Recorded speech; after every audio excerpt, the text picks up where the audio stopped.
Bonjour, bonjour Caps, bienvenue Caps, il est venu. Je t'ai pas donné l'autorisation de le saluer. Oui, je l'ai fait à ta place en fait. On n'est pas alarmé. Bonjour. Bonjour Jacques, quand tu dis qu'on est trop exigeant envers les entraîneurs locaux, moi je trouve qu'on n'est pas exigeant envers eux. Hein. On n'est pas du tout exigeant envers eux.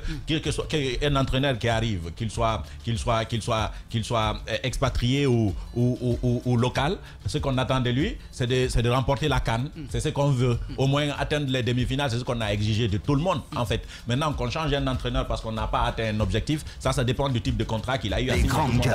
Comment est-ce qu'on a rompu le contrat de DJ Six ici? Comment est-ce qu'on a rompu le contrat de Paul Put? Comment est-ce qu'on a rompu le contrat de Nouzaré, de tous les entraîneurs qui étaient là? En fait, je veux dire, c'est quelque chose aujourd'hui à la mode. J'ai l'impression que c'est la révolution du football africain aujourd'hui. J'ai l'impression, et ça serait une très bonne chose, que le football africain est en train d'être fait par les Africains. Évidemment. En fait, et que ce soit les sélectionneurs et les entraîneurs du temps, il fallait y songer depuis. Lorsque vous prenez l'Euro, ou le mondial, vous verrez jamais un entraîneur, un sélectionneur africain entraîner un pays, ne serait-ce que la Lituanie, même un pays asiatique, vous ne verrez pas. Et ce qui est à la mode aujourd'hui en Europe, c'est que vous voyez, France, c'est toujours Didier Deschamps. Après Didier Deschamps, c'est un Français toujours qui est toujours pressenti. C'est Zidane, Raymond Domenech, Laurent Blanc, les Allemands également. Dans les autres pays, je pense que c'est la même chose. Les Africains l'ont compris aujourd'hui. Donc tous ceux qui ont des expatriés comme entraîneurs dans cette compétition, ce sont un tout petit peu du milieu. D'ailleurs, ça fait partie des reproches qu'on avait fait aux Ivoiriens. On dit, vous amenez un entraîneur, vous lui payez à 70 millions par mois. Vous avez des locaux avec vous ici que vous pouvez payer moins. Et qui comprennent mieux avec les joueurs, qui comprennent mieux la situation, qui parlent le même langage que ces joueurs et qui peuvent ressentir et transmettre ce qu'ils ont déjà ressenti à ces élèves, à ces trucs-là aujourd'hui. Je pense que c'est l'avantage. Tu es trop pressé, mais tu vas me laisser finir. Oui, il est venu en retard, donc il va m'attendre. On a 3 heures, t'inquiète pas, on a 3 heures pour finir. Donc je suis en train de dire pour terminer que c'est l'avantage de Kaba Diawara. Kaba Diawara, on l'a tous critiqué. Et moi je vais continuer à le critiquer tout le temps. C'est mon droit de le critiquer parce que je suis supporter. Et quand je doute de ses choix, malgré qu'il soit sélectionneur, c'est mon droit de dire j'ai pensé que ça aurait été. Mais de toutes les façons, c'est lui le spécialiste de football en fait. Aujourd'hui, ce qu'il a réussi, c'est quand même pouvoir dire légitimement, et cette légitimité il a, de dire aux jeunes, ce que vous êtes en train de traverser là, on l'a eu. Donc vous n'êtes pas les premiers. Et vous pouvez le faire à mieux. Ce n'est pas dire c'est votre pays. Si vous vous battez, c'est à mieux. Si vous ne gagnez pas, on le fera encore une fois. Je ne sais pas si vous comprenez la différence de discours. Un entraîneur expatrié, il dirait battez-vous pour votre pays. Exactement. Battez-vous pour votre pays. Même s'il dit battez-vous pour notre pays, il n'a aucune légitimité. Parce que lui, de toutes les façons, il n'est pas guinéen. Mais Kaba Diawara peut dire j'ai porté le maillot de cette sélection et je sais les difficultés que vous êtes en train auxquelles vous êtes confrontés en ce moment. Mais nous, on a vu pire. Sauf qu'on était unis par ça. Et il a la chance d'être confirmé par tous les anciens du Sili aujourd'hui qui sont auprès de lui, même s'ils n'ont pas de fonction officielle, mais qui le rendent visite. Je vais parler de Pascal Fendouno, qui tout le temps, Fodé Mansaré, et tous les amis qui sont là au téléphone ou qui ont pu effectuer le déplacement, de renchérir son discours et surtout de parler à ces joueurs. Pour terminer, ces joueurs arrivent à trouver un repère. Parce que c'est ce qui nous manque dans notre pays. Un repère. Ils trouvent leur repère. Et quand on trouve un repère, on trouve une envie, on trouve une motivation pour se battre jusqu'au bout. C'est ce qui arrive. Mohamed Ali, le supporter numéro 1 du Sili national. Et interdit de critiquer jusqu'à la fin. Voilà, Jacques, moi je pense que dans le match d'hier, il y en a beaucoup de choses qu'on peut relever, beaucoup de leçons de morale, beaucoup de leçons d'humilité.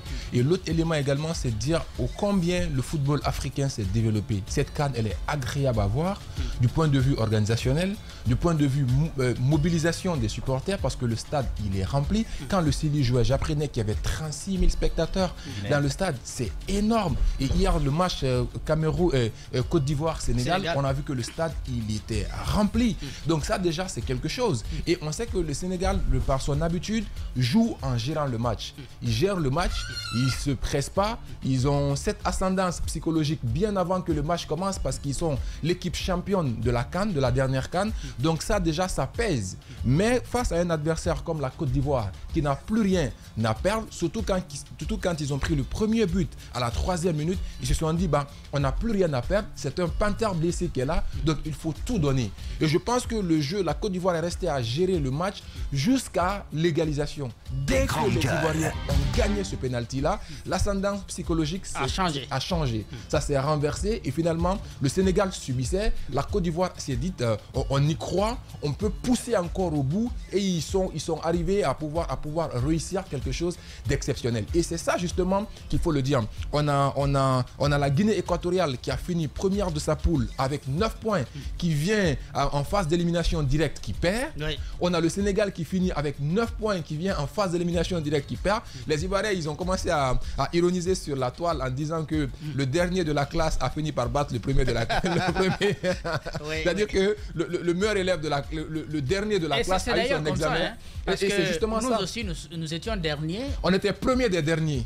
Oui, premier des derniers, mais dans notre groupe, on était avant-dernier. On était avant-dernier, oui. On s'est qualifié, on est allé battre le premier de l'autre côté. Exactement, donc c'est pour dire qu'avec le football, absolument tout est possible. Il faut encore y croire. Et l'une des différences majeures qui a joué lors de cette CAN-là, c'est au niveau mental. Hier, c'est le mental qui a permis à la Côte d'Ivoire de s'en sortir.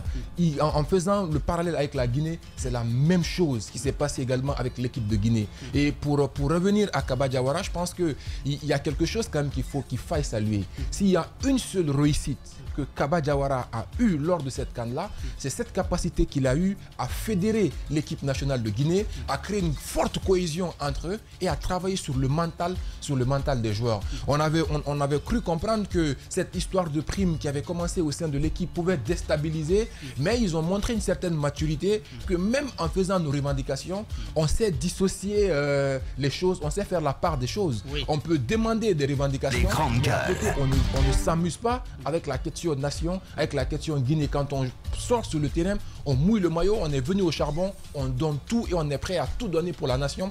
Et je pense que les joueurs ont pu montrer ça. Et de l'autre côté, Kaba Diawara aussi a pu comprendre cette équipe-là, finalement, sur qui je peux miser. Évidemment. Au fur et à mesure, il a commencé à comprendre ses joueurs. Il a d'abord réalisé qu'il peut jouer avec 2 attaquants. Il peut jouer avec Bayo et Guirassy à la fois. Et on a une découverte exceptionnelle de l'autre côté. On a Diakité qui a cette capacité-là, un grand dribbleur, un grand porteur de ballon qui peut faire de très bons centres et avoir les têtes de Bayo ou de Guirassy. Et ça fait la différence. Et je pense que ce sont des choses à notre avantage. Il faut qu'on y croie. Au début de la CAN, c'est comme quand tu viens... c'est comme quand on prend au début, on a le liquide, mais au bout de 15 minutes, 5 à 3 minutes de cuisson, ça devient dur. Ce qui est parti beaucoup plus mou à l'intérieur ressort dur. Et je pense qu'aujourd'hui, on a cette carapace-là qui devient dure. La confiance, au fur et à mesure, commence à s'installer. Et il y a en neurosciences, il y a ce qu'on appelle, Jacques, l'oxytocine, qui est l'hormone de la confiance et de la motivation qui commence à s'installer au sein de cette équipe-là. Les gens commencent à miser les uns sur les autres. Il y a le soutien mutuel qui est là. Et je pense que les gens doivent accompagner Kaba Diawara. Et peu importe l'issue de cette CAN-là, je pense que c'est quelqu'un sur qui il faut miser. Il faut lui donner du temps.